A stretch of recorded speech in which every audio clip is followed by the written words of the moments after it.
Hello friends, आप सभी का एक बार फिर से स्वागत है ज्ञान ऑफर्स की एक और नई वीडियो में। दोस्तों, आज हम लोग 12th एग्ज़ाम का लेसन 1 विद्युतीय आवेश तथा क्षेत्र का ऑब्जेक्टिव कवर करने वाले हैं। उससे पहले आप मेरे चैनल पर नए हैं तो पहले चैनल को सब्सक्राइब कर लीजिए और वीडियो को अभी तक लाइक नहीं किए तो लाइक कीजिए।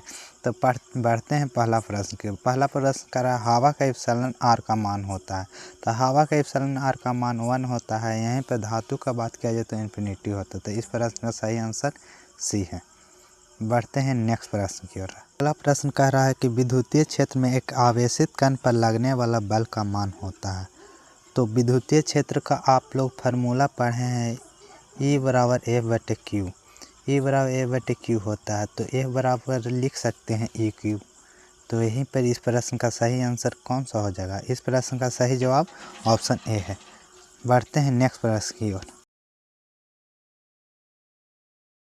अगला क्वेश्चन कह रहा है कि विद्युतीय फ्लक्स का मात्रक होता है। तो विद्युतीय फ्लक्स का मात्रक आप लोग को क्लास में बताया गया। विद्युतीय फ्लक्स का ऐसा मात्रक वोल्ट मीटर होता है। तो इस प्रश्न का सही जवाब सी है। बढ़ते हैं नेक्स्ट प्रश्न की ओर। संबंध Q बराबर N में निम्नलिखित में N का मान संभव नहीं है। तो इस प्रश्न का सही जवाब कौन सा होगा? N का मान हम लोग जानते हैं कि दशमलव या भिन्न में नहीं होता है। तो इस प्रश्न का सही जवाब ऑप्शन नंबर सी है। तो इस प्रश्न का सही जवाब ऑप्शन नंबर सी हो जाएगा। नेक्स्ट क्वेश्चन क्या कह रहा है? नेक्स्ट प्रश्न कह रहा है, आवेश का पृष्ठ घनत्व बराबर होता है। तो पृष्ठ आवेश घनत्व का आप लोग फार्मूला पढ़े हैं कि कुल आवेश बटे कुल क्षेत्रफल होता है। तो इस प्रश्न का सही जवाब ऑप्शन नंबर बी है। बढ़ते हैं नेक्स्ट प्रश्न की ओर।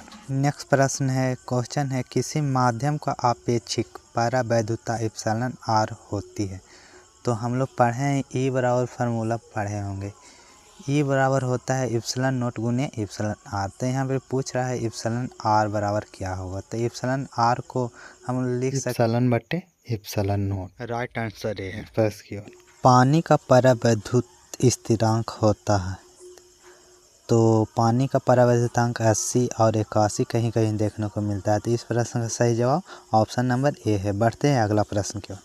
1/4 पाई एप्सिलॉन नोट का मान। तो दोस्तों 1/4 पाई एप्सिलॉन नोट का मान होता है 9 × 10⁻9 न्यूटन मीटर स्क्वायर प्रति कूलम स्क्वायर होता है। तो इस प्रश्न का सही जवाब ऑप्शन नंबर ए है। बढ़ते हैं नेक्स्ट प्रश्न की ओर। आवेश का बीमा होता है। तो हम लोग को पता है कि आवेश का बीमा AT है। कहीं कहीं इसी को TA लिखाता है। तो इस प्रश्न का सही जवाब ए है। बढ़ते हैं नेक्स्ट प्रश्न। एप्सिलॉन नोट का मात्रक है। तो एप्सिलॉन नोट का मात्रक होता है फैराड पर मीटर होता है। तो इस प्रश्न का सही जवाब ऑप्शन नंबर बी है। तो बढ़ते हैं नेक्स्ट प्रश्न की। अगला प्रश्न क्या कह रहा है? नेक्स्ट क्वेश्चन कह रहा है, किसी दूरी पर अवस्थित दो आवेशित कण के बीच विद्युत बल F है। यदि उसके बीच की दूरी को आधी कर दी जाए तो विद्युत बल का मान होगा। तो ये अच्छा क्वेश्चन है, ध्यान दो।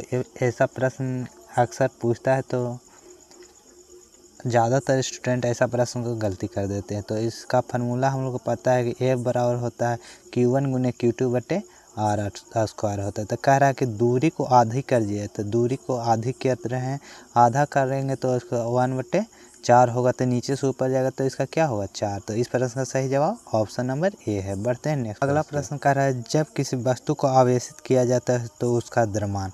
दोस्तों, आवेश दो प्रकार के होते हैं। हम लोग को पता है कि एक होता है धन आवेश और एक होता है ऋण आवेश। तो यहाँ पर क्वेश्चन कह रहा है कि किसी पदार्थ को आवेशित किया जाए। अगर किसी पदार्थ को धन आवेशित किया जाए तो उसका द्रव्यमान घटेगा, वहीं पर ऋण आवेशित करेगा तो उसका द्रव्यमान बढ़ेगा। तो यहाँ पर कह रहा है आवेशित किया जाएगा। तो इस प्रश्न का सही आंसर क्या हो जाएगा? इस प्रश्न का सही जवाब ऑप्शन नंबर डी हो जाएगा। नेक्स्ट प्रश्न कह रहा है, विद्युतशीलता का ऐसा मात्रक होता है। तो इसका होता है कूलम स्क्वायर प्रति न्यूटन मीटर स्क्वायर। तो इसी को सजा कर लिखेंगे तो नीचे से n जाएगा तो माइनस होगा और m जाएगा तो -2 होगा और c पहले से है। तो इस प्रश्न का सही जवाब ऑप्शन नंबर ए है। बढ़ते हैं नेक्स्ट प्रश्न की ओर। अगला प्रश्न कूलम बल है। तो कूलम बल को हम लोग जानते हैं कि अभिकेंद्रीय बल और विद्युतीय बल दोनों होते हैं। इस प्रश्न का सही आंसर ऑप्शन नंबर सी है। बढ़ते हैं नेक्स्ट प्रश्न की ओर। अगला क्वेश्चन कह रहा है कि यदि समरूप विद्युत क्षेत्र x अक्ष की दिशा में विद्यमान है तो समविभव होगा। तो दोस्तों, अगर ऐसा जब भी क्वेश्चन आपको देखने के लिए मिलेगा तो आपको 3 को लिखना है स्टेप, x, y, z। और जो क्वेश्चन में दिया रहेगा उसको काट देना, बचेगा जो आंसर हो जाएगा। तो क्या बचा वाई जेड। तो इस प्रश्न ऑप्शन में देखो तो इस प्रश्न का ऑप्शन कौन सा मिल रहा है, ऑप्शन नंबर सी है। बढ़ते हैं नेक्स्ट प्रश्न की ओर। अगला प्रश्न क्या कह रहा है देखिए, विद्युत आवेश का ईएसयू मात्रक होता है। तो इस प्रश्न का ऑप्शन नंबर ए सही जवाब है, क्योंकि हम लोग क्लास में इसका डिस्कशन देख चुके थे। इसका होता है 4.78 गुने 10 के पावर -10 होता है। तो इस प्रश्न का सही जवाब कौन सा हो जाएगा, ऑप्शन नंबर ए होगा। बढ़ते हैं नेक्स्ट प्रश्न की ओर। स्थिर विद्युत क्षेत्र होता है, तो स्थिर विद्युत क्षेत्र संरक्षित होता है। तो इस प्रश्न का सही जवाब कौन सा होगा, ऑप्शन नंबर ए होगा। बढ़ते हैं नेक्स्ट प्रश्न की ओर। एकांकी चालक के लिए निम्न में कौन सा अनुपात अचर है। एकांकी चालक के लिए होता है कुल आवेश बटे विभव होता है। तो इस प्रश्न का कौन सा आंसर होगा, ऑप्शन नंबर ए सही होगा। तो इस प्रश्न का सही जवाब ऑप्शन नंबर ए होगा। बढ़ते हैं हम लोग अगला प्रश्न की ओर। कूलम आवेश बराबर कितने ईएसयू होता है, इसी को स्टेट कूलम कहते हैं। क्लास में सेम क्वेश्चन कराया हुआ है।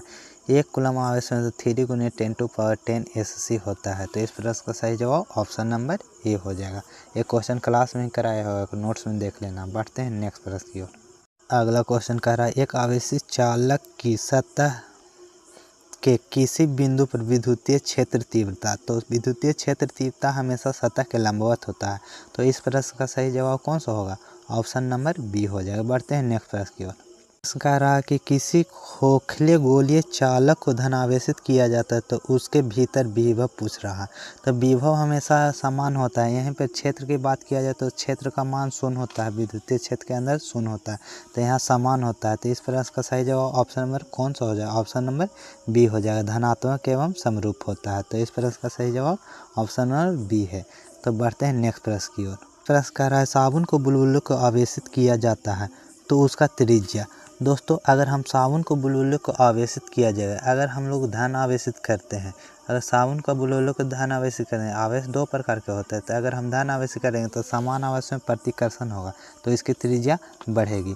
अगर यहाँ पे हम लोग इसको ऋण आवेशित करेंगे तो देखिए माइनस माइनस में भी प्रतिकर्षण होगी, तो इसकी त्रिज्या बढ़ेगी। तो इस प्रश्न का सही जवाब ऑप्शन नंबर ए है। बढ़ते हैं नेक्स्ट प्रश्न की ओर।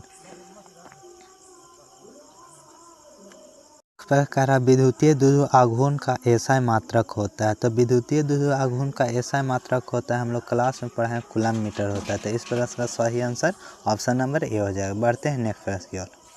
अगला क्वेश्चन कह रहा है, विद्युत क्षेत्र में प्रवेश करने वाला एक इलेक्ट्रॉन का प्रारंभिक वेग विद्युतीय क्षेत्र के भिन्न दिशा में है।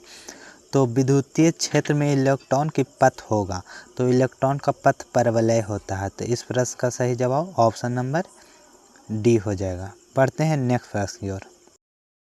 अगला प्रश्न कर रहा है, इप्सिलॉन नोट का बीमा पूछ रहा है। इप्सिलॉन नोट का बीमा हम लोग को पता है कि m-1 l-3 t+4 a+2 होता है। तो इस प्रश्न का सही आंसर ऑप्शन नंबर देखो कौन सा हो जाएगा, m-1 l-3 t+4 a2। Option number कौन सा मैच कर रहा है, ऑप्शन नंबर बी मैच कर रहा है। तो इस प्रश्न का सही जवाब ऑप्शन नंबर बी है। बढ़ते हैं नेक्स्ट प्रश्न की ओर। अगला प्रश्न कह रहा है, एक स्थिर आवेश उत्पन्न करता है। तो स्थिर आवेश केवल विद्युतीय क्षेत्र उत्पन्न करता है। गतिशील आवेश यहीं पर पूछेगा तो विद्युतीय और चुंबकीय दोनों क्षेत्र उत्पन्न करता है। तो इस प्रश्न का सही जवाब कौन सा होगा, ऑप्शन नंबर ए होगा। बढ़ते हैं नेक्स्ट प्रश्न की ओर। अगला प्रश्न कर रहा है, मुक्त आकाश का परावैद्युता एप्सिलॉन होती है। तो मुक्त प्रकाश का एप्सिलॉन होता है 8.85 गुने 10 के पावर -12 फराड पर मीटर होता है। तो इस प्रश्न का सही जवाब ऑप्शन नंबर सी है। बढ़ते हैं नेक्स्ट प्रश्न की ओर। प्रश्न क्या कह रहा है देखो, कह रहा है यदि दो आवेशों के बीच की दूरी को दुगनी कर दी जाए तो उसके बीच लगने वाला बल हो जाएगा। दोस्तों, ये क्वेश्चन आप लोग पढ़े होंगे, पीछा क्वेश्चन पता है, F बराबर Q1 Q2 बटे R²। तो कह रहा है दूरी को दुगुना कर दी जाए, 2 गुना 2 से यहाँ पे गुना करते तो 2 दूनी 4, 1/4 गुना हो जाएगा। तो इस प्रश्न का सही जवाब ऑप्शन नंबर सी है। इस प्रश्न का सही जवाब ऑप्शन नंबर सी है। बढ़ते हैं नेक्स्ट प्रश्न की ओर। अगला प्रश्न कह रहा है, ई वेक्टर तीव्रता के विद्युतीय क्षेत्र में P द्विध्रुव आघूर्ण वाले विद्युतीय द्विध्रुव पर लगने वाला बल आघूर्ण है। तो बल आघूर्ण P×E होता है, P×E होता है, सदिश वेक्टर है। तो इस प्रश्न का सही जवाब ऑप्शन नंबर हो जाएगा। बढ़ते हैं नेक्स्ट प्रश्न। अगला प्रश्न कह रहा है, विद्युतीय तीव्रता का बीमा होता है। विद्युत तीव्रता का बीमा, तो विद्युतीय तीव्रता का बीमा हम लोग जानते हैं कि mLt t-3 a-1 होता है। तो इस प्रश्न का देखो ऑप्शन नंबर कौन मिल रहा है, ऑप्शन नंबर ए किसी में नहीं, तो आई को ही ए कहते हैं। तो इस प्रश्न का सही जवाब ऑप्शन नंबर बी हो जाएगा। इस प्रश्न का सही जवाब ऑप्शन नंबर बी हो जाएगा। बढ़ते हैं नेक्स्ट प्रश्न की ओर। अगला क्वेश्चन कह रहा है किसी आवेशित खोखले गोलाकार चालक के भीतर विद्युतीय तीव्रता का मान होता है। तो विद्युतीय क्षेत्र तीव्रता का मान हमेशा शून्य होता है। किसी चालक के अंदर जब भी पूछेगा विद्युतीय क्षेत्र तीव्रता या विद्युतीय क्षेत्र पूछे या विद्युतीय क्षेत्र तीव्रता पूछे तो इसके अंदर हमेशा शून्य होता है। इस प्रश्न का सही जवाब ऑप्शन नंबर सी है। और दोस्तों लास्ट में मैं एक बार फिर यही बोलना चाहता हूँ कि अगर वीडियो को लाइक नहीं किए तो 1 लाख ज़रूर कर दें। आपका 1 लाइक से हमको कोई पैसा वैसा नहीं मिलने वाला, लेकिन आपका 1 लाइक से हमें मोटिवेशन मिलता है अगले वीडियो बनाने के लिए। तो मिलते हैं नेक्स्ट वीडियो में, तब तक के लिए बाय।